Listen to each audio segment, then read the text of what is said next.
Bab 4 di bahagian pembiakan. Hari ini kita akan belajar berkenaan dengan bab 4 iaitu bahagian pembiakan. Okey. Secara puatannya sebanyak 1,400 kelahiran bayi yang dilakukan di Malaysia dalam sehari. Jabatan ini mengikut Jabatan Perangkaan Malaysia tahun 2014. Jadi persoalannya sekarang, apakah kepentingan kelahiran bayi? Marilah kita mengkaji pembiakan seks dan aseks, sistem pembiakan manusia, kita head, persenyawaan dan kehamilan, faktor yang mempengaruhi perkembangan fetus dan bayi, kemandulan dan pencegahan kehamilan, dan pembiakan tumbuhan. Buletin Sains. Hadiah Nobel Robert Edwards. Pada tahun 2010, seorang saintis Britain, Robert Edwards, telah dinobatkan sebagai pemenang hadiah Nobel dalam bidang perubatan. Beliau telah berjaya menghasilkan kaedah persenyawaan in vitro iaitu IVF, iaitu persenyawaan di dalam bekas kaca iaitu tabung uji. Bagaimanakah prosedur IVF dijalankan? Prosedur IVF melibatkan pengambilan sel telur daripada seorang wanita dan kemudiannya disenyawakan dengan sperma lelaki di dalam amal. Sel telur yang disenyawakan dibiarkan membesar menjadi embrio peringkat awal dan dimasukkan ke dalam uterus wanita tersebut. Embrio ini kemudiannya dibiarkan membesar sehingga dilahirkan menjadi seorang bayi. Penyelidikan Edward ini telah bermula sejak tahun 1950-an yang lalu. Penyelidikan beliau telah berjaya membuat pertama kalinya pada 25 Julai 1978 apabila seorang bayi tabung uji yang pertama di dunia berjaya dilahirkan. Bayi tersebut dinamakan nama Louis Brown. Pencapaian Edward ini telah membantu ramai pasangan mengalami masalah ketidaksuburan untuk mendapatkan zuriat. Kini berjuta-juta bayi telah berjaya dilahirkan melalui kaedah ini. Okey, kita pergi kepada kata kunci: pembiakan seks, pembiakan aseks, persenyawaan, pembiakan vegetatif, akir balik, head, pengovulan, penempelan, plasenta dan penembungaan. Okey, kita mula dulu dengan subtopik yang pertama iaitu pembiakan seks dan pembiakan aseks. Mari kita belajar bandingkan dan membezakan pembiakan seks dan aseks bagi haiwan dan tumbuhan, menakul kepentingan pembiakan dan mensyukuri kebolehan membiak untuk menyambung zuriat sebagai kurniaan Tuhan. Jadi tahukah anda tentang pembiakan seks? Okey, kalau di dalam buku ini kita bercerita berkenaan dengan pembiakan seks. Okey, yang mana seperti mana yang kita tahu bahawa manusia ini memang dilahirkan dengan membiak dengan melalui pembiakan seks. Bukan saja manusia, haiwan, tumbuhan pun macam tu juga. Okey, kalau haiwan dia melahirkan, kalau ayam dia bertelur, kalau ikan paus dia membiak dengan melahirkan anak juga. Okey, dan pembiakan ini terbahagi kepada pembiakan seks dengan pembiakan aseks. Jadi apakah dia pembiakan seks dengan pembiakan aseks? Okey, pembiakan ni ada dua, seks dengan aseks. Okey, kalau pembiakan seks ini dia melibatkan sel pembiakan. Kita ada sel pembiakan bagi jantan dan kita ada sel pembiakan bagi betina.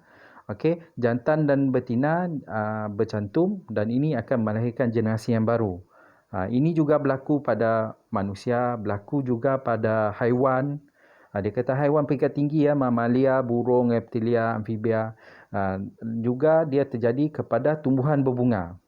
Okey, itu kalau pembiakan secara seks. Dan pembiakan aseks pula, dia tidak melibatkan sel pembiakan. Dia hanya berlaku pada tumbuhan, iaitu bawang, halia ubi kentang dan organisma ringkas. Contohnya organisma unisel yang terdiri hanya satu sel saja. Iaitu contohnya kita ada ameba, kita ada hydra dan kita ada paramecium. Inilah pembiakan secara aseks.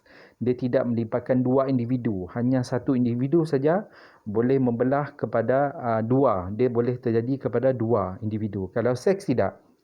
Kalau seks dia memerlukan gamet jantan dan dia juga memerlukan gamet betina. Okey.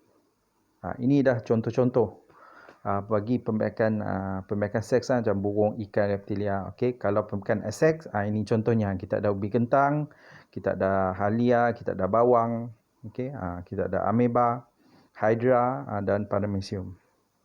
Okey, pembiakan seks ini adalah pembiakan utama bagi manusia. Okey, haiwan dan tumbuhan peringkat tinggi. Dan pembiakan manusia ini juga dia berjaya menghasilkan zuriat, malah melahirkan ikatan kekeluargaan dan kasih sayang. Pembiakan seks ini terlibat ada dua seperti mana saya beritahu tadi, iaitu dia ada induk jantan yang membawa hasil pembiakan, iaitu kita ada sperma, dan kita ada induk betina yang membawa hasil pembiakan bagi betina. Okey. Ini sebagai contohnya, ini contoh bagi manusia. Binatang pun lebih kurang. Kita ada induk jantan yang mana dia menghasilkan gamet jantan, manakala bagi induk betina dia menghasilkan gamet betina. Kalau jantan kita ada sperma, kalau gamet betina kita ada ovum. Okey. Dan pembiakan seks ini menghasilkan generasi baru yang berbeza. Itulah bezanya pembiakan seks dengan pembiakan aseks tadi. Pembiakan seks dia boleh menghasilkan generasi baru, iaitu yang mana DNA dia adalah hasil gabungan daripada gamet jantan dengan gamet betina. Okey, kalau pembiakan aseks tidak, pembiakan aseks dia tidak melahirkan generasi yang baru. Dia sama saja, DNA dia sama, lebih kurang macam isu pengklonan. Lebih kurang macam itulah, yang mana DNA dia semua sama. Okey, dia berlainan dengan pembiakan seks. Pembiakan seks, DNA bagi jantan, DNA bagi betina digabungkan dan dia melahirkan satu generasi yang baru dan generasi yang lebih baik. Ketahanan dia lebih baik. Secara asasnya lah. Okey. Persenyawaan. Okey, kalau jantan dengan betina, gamet jantan betina kalau digabungkan, ini yang kita panggil sebagai proses persenyawaan. Okey, dan proses persenyawaan bagi gamet jantan dengan gamet betina ini, kalau di persenyawaan ini dia ada dua jenis. Satu adalah persenyawaan dalam dan satu adalah persenyawaan luar. Persenyawaan dalam ini dia berlaku apabila nukleus jantan bercantum dengan nukleus gamet betina di dalam badan induk betina. Dia berlaku di dalam induk betina. Maksudnya ada penetration lah, penebusan daripada sperma itu dia pergi ke arah ovum tadi. Okey. Manakala bagi persenyawaan luar juga pula, nukleus jantan tadi bercantum dengan nukleus gamet betina, dia di luar badan induk betina tu. Dia berlaku di luar, dia bukan berlaku di dalam, dia berlaku di luar. Nanti kita lihat apakah contoh dia. Okey, dan tepat di mana berlakunya percantuman, kalau persenyawaan dalam, induk jantan tadi membebaskan gamet jantan di dalam badan induk betina. Manakala kalau persenyawaan luar, dia lain. Induk jantan membebaskan sperma dan induk betina pun membebaskan ovum juga. Dan persenyawaan ini berlaku di dalam air. Ada berlaku di luar. Maksudnya gamet tadi dikeluarkan daripada induk, dia keluar. Induk jantan tadi, sperma dikeluarkan. Manakala bagi induk betina tadi juga dia mengeluarkan. Dia keluar sama. Kalau persenyawaan dalam tidak. Hanya induk jantan tadi yang membebaskan gamet tadi masuk ke dalam induk badan betina. Dan proses pencantuman berlaku di dalam induk betina. Manakala proses dia, kalau persenyawaan dalam tadi, gamet jantan dari organ pembiakan jantan akan dibebaskan ke dalam organ pembiakan betina yang mempunyai gamet betina dan berjantum membentuk zygot. Dia berlaku di dalam induk betina. Manakala kalau persenyawaan luar ini, gamet jantan biasanya berenang menuju ke arah telur dan berjantum dengan gamet betina. Ini contohnya. Okey, kalau persenyawaan dalam, contohnya kita ada pepatung ini. Ini contohnya lah. Ini berlakunya proses persenyawaan dalam, yang mana jantan dia akan mengeluarkan sperma dia. Tapi kalau persenyawaan luar, ini contohnya kita ada ikan. Yang mana pada permulaannya ovum dulu yang akan dikeluarkan, barulah sperma akan dibebaskan daripada badan induk. Ovum bebaskan dulu, barulah sperma akan dikeluarkan. Apa perbezaan kedua-dua ini? Perbezaan dia adalah kalau persenyawaan luar kebanyakan banyak berlaku pembaziran sebab ada di antaranya telur dia tidak bergabung dengan sperma tadi, dan ada juga sperma tadi dia berenang-renang, dia tidak berjumpa dengan ovum. Itu adalah perbezaan dia persenyawaan luar. Kalau persenyawaan dalam, biasanya gamet jantan itu banyak dihasilkan sampai berjuta-juta sperma dihasilkan, tetapi ovum dia cuma satu. Dan sperma ini dia akan berenang lah, dia akan mencari ovum satu. Dia tak semestinya satu lah, kadang-kadang ada dua. Sebab kita pernah dengar kan ada orang kembar seiras dan kembar tidak seiras. Ini kita akan bincang pada bahagian bab-bab yang lain lah, bagaimana berlakunya kembar seiras dengan kembar tidak seiras. Cuma saya nak beritahu di sini bahawa kalau persalinan dalam, kebanyakan ovum dia tidak banyak dihasilkan. Dia satu, dua macam tu lah.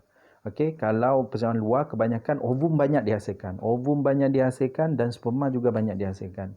Ini memberi kelemahan kepada persalinan luar tadi bahawa iaitu banyak pembezaran yang berlaku lah, yang mana telur dia tidak disenyawakan, ada juga sperma dia tidak disenyawakan dan dia tidak bertemu. Okey, yang ini contoh macam cabaran minda. Mengapakah ovum ikan mempunyai lapisan gel luar? Mengapa ovum ikan mempunyai gel luar? Okey, nanti kita akan bincangkan berkenaan cabaran minda ini. Boleh cari sendiri di internet. Kenapa telur dia mempunyai lapisan gel yang di luar lah. Okey, sama-sama kita mencari. Okey, tadi kita membincangkan tentang pembiakan seks. Kita sekarang bincang tentang pembiakan aseks. Pembiakan aseks tadi dia tidak memerlukan dua individu. Dia hanya satu induk saja, satu individu. Dan dia boleh membelah bahagi menjadi individu yang lain. Maksudnya satu dia boleh belah dia jadi dua. Contohnya kita ada kultur tisu, contoh bioteknologi yang berhasilan untuk menghasilkan individu baru. Pengklonan ini kebanyakannya kita guna untuk di dalam pertanian. Di dalam pertanian kita nak menghasilkan jumlah yang banyak dalam kadar yang sangat cepat. Okey, dalam keadaan yang sangat singkat untuk menghasilkan jumlah yang banyak, biasanya teknik pengklonan ini, kultur tisu ini digunakan. Macam pengklonan lah. Okey, pengklonan. Ini adalah aseks. Inilah kebaikan aseks tadilah, yang mana dia boleh menghasilkan individu lain dalam jangka masa yang sangat cepat. Cuma kelemahan dia tadi, semuanya mempunyai ketahanan yang sama. Maksudnya, kalau ada serangan virus terhadap satu pokok, kalau pokok tersebut mati, maksudnya semua pokok di situ akan mengalami serangan virus juga yang sama dan mereka juga akan mati. Sebab ketahanan dia semuanya adalah sama. Contohnya kita ada bawang, halia, ubi kentang. Ini kita boleh biarkan secara aseks. Okey, hanya satu induk saja yang terlibat. Okey, kita ambil contoh. Ini pembiakan aseks. Kena tengok sengit sikitlah. Okey, pembiakan aseks. Contohnya, pembiakan aseks ni ada berapa? 1, 2, 3, 4, 5. Ada 5. Okey, pembiakan aseks yang pertama, kita ada belahan dedua. Okey, belahan dedua ialah pembahagian satu induk kepada dua induk anak. Contohnya kita ada ameba, paramecium dan bakteria lah. Ini adalah terdiri daripada unisel, organisma unisel yang hanya mengandungi satu sel. Contohnya ameba, kalau kita lihat di sini dia akan membahagilah. Yang dibahagikan dulu adalah nukleus di tengah dia. Sila perhatikan nukleus di tengah dia daripada satu jadi kepada dua, barulah sitoplasma dia membahagi dan seterusnya dia menghasilkan dua anak. Ini contoh bagi belahan dedua. Okay. Kalau pertunasan pula, biasa kita dengarlah kalau ini melibatkan kepada pokok. Pertunasan ini membentuk tunas pada badan organisma. Tunas bermula sebagai satu struktur yang berkembang dan kemudiannya terputus dan membentuk individu baru. Contohnya kita ada hydra dengan yeast. Contoh tunas. Okay. Bila ada tunas, lepas tu dia cukup matang, dia akan memisahkan diri daripada badan induk. Okay, lepas tu kita ada penjanaan semula. Penjanaan semula ini berlaku dengan kebolehan fragmen organisma tertentu untuk tumbuh dan berkembang menjadi individu yang lengkap. Contohnya kita ada cacing pipih. Cacing pipih ini berada di mana? Dia berada di dalam usus. Kalau ada orang kecacingan, itulah cacing pipih. Dan kita ada tapak silaman, planaria dan spirogyra. Okay. Ini semua adalah kebanyakannya organisma kecil yang mana kita tak nampak. Contohnya macam inilah planaria. Kalau kita belah dua, seterusnya dia akan menghasilkan dua individu yang baru. Ini yang kita panggil sebagai penjanaan semula. Okey, belah dia menghasilkan individu baru. Okey, kalau bagi pembentukan spora juga, ini juga adalah daripada aseks. kebanyakan tumbuhan yang tidak berbunga. Bukan saja pada paku pakis, dia juga berlaku pada cendawan. Dia juga berlaku pada cendawan. Okey, yang mana spora ini, proses dia berhasilan spora daripada sporangium. Selepas sporangium pecah, spora yang halus ringan akan disebarkan oleh angin. Dan apabila tiba di tempat lembap, spora tumbuh menjadi tumbuhan baru. Kalau paku pakis, boleh lihatlah di bawah daunnya kita ada tengok macam bintik-bintik di bawah. Itu adalah spora. Kalau di dalam kulat, contohnya kita ada cendawan, kalau dilihat di bawah dia, spora dia warna putih. Contohnya kita ada alga kulat paku pakis. Ini dia melalui spora. Okay. Dan kita ada juga satu lagi kita panggil sebagai pembiakan vegetatif. Dia juga adalah merupakan penghasilan tumbuhan yang baru, iaitu daripada bahagian vegetatif. Contohnya bahagian vegetatif kita ada akar, bawang bawah tanah, batang raya, berbawang dan daun. Contohnya macam inilah, kita ada halia, yang mana kalau kita patah-patah di bahagian vegetatif dia, kalau kita patahkan, kalau kita tanam, dia akan menghasilkan satu individu yang baru. Dia bukan saja kalau halia ini kita tengok dia dari akar, ada juga daripada batang. Macam kita nak membiakkan pokok, kita melalui batang, kita potong batang dia, kita tanam batang dia, dia akan menghasilkan satu batang yang baru. Macam contohnya kita ada ubi kayu. Kita juga ada juga melalui daun. Daun pun ada juga, yang mana dia kita potong-potong bahagian daun tu kita tanam dan dia akan menghasilkan satu individu yang baru. Okey. Baik, seterusnya. Okey, ini dia pembiakan vegetatif. Kita ada dua jenis, iaitu akar, contohnya macam carrot, kita ada ubi keledek. Okey. Lepas tu kita ada melalui batang. Batang kita ada batang bawah tanah, kita ada batang rayap. Batang rayap, contohnya macam rumput. Kalau batang bawah tanah, kita ada ubi gentang. Lepas tu kita juga ada contohnya macam berbawang. Bawang ini kita potong di bahagian bawah bawang tu, kita tanam, dia akan menghasilkan satu yang barulah. Okey, dan kita ada melalui daun. Ini macam daun setawa, yang mana dia ada pertumbuhan tunas dia. Kita hanya potong-potong di bahagian tu dan dia akan menghasilkan tunas yang baru. Okey, dia akan menghasilkan. Okey. Dan kepentingan pembiakan ini, semua organisma hidup membiak dengan menghasilkan individu baru. Apakah yang akan terjadi sekiranya sesuatu organisma hidup atau tidak membiak? Pembiakan ini sangat penting, sebab dia penting adalah untuk menambahkan organisma, untuk menambahkan keturunan. Ini adalah penting untuk mengelakkan spesies kita daripada pupus. Itulah kepentingan pembiakan tadi. Supaya mengelakkan pupus. Dan kita juga digalakkan pembiakan ni, kalau ni kan kita melakukan kalau pembiakan ni kita digalakkan pembiakan dia daripada lain-lain, macam keturunan, dia menghasilkan satu keturunan yang ketahanan dia lebih baik. Okey, itulah kepentingan pembiakan tadi. Okey. Dan kita perlu bersyukurlah yang mana ada kebolehan membiak untuk menyambung zuriat sebagai kurniaan Tuhan, dan kita perlu tahu bahawa dengan adanya bayi ini adalah kurniaan Tuhan supaya mengamanahkan kita, supaya kita dapat mendidik anak kita dengan lebih baik. Dia adalah merupakan satu amanah, dia bukan aset yang mana kita boleh jual beli. Kita tak boleh jual beli dengan anak-anak, tak boleh. Itu adalah amanah daripada Tuhan kepada kita, supaya kita dapat mendidik dia ke arah yang lebih baiklah.